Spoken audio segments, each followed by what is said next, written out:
Magandang gabi po.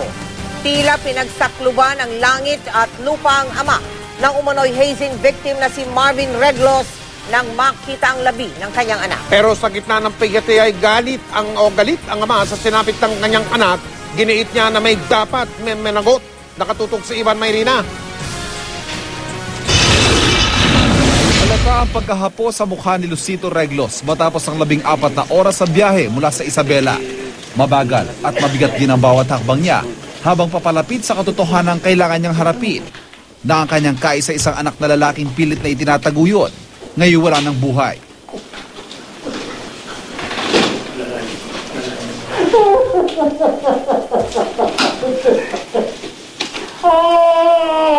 Magsasaka sa Isabela si Mang Lucito at ang kanyang asawa naman, OFW sa Korea. Kasabay ng hinagpis, bumuhos ang kanyang galit sa masaklap na sinapit ng anak. Hirap ang buhay namin.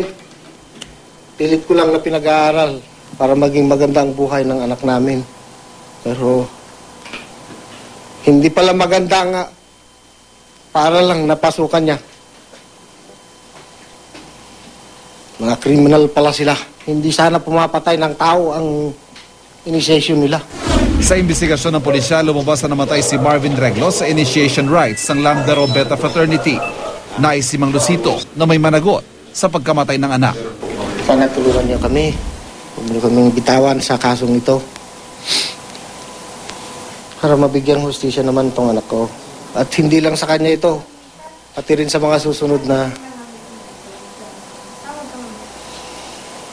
nasasama sa mga ganitong initiation. Ivan Mayrina, nakatutok, 24 oras.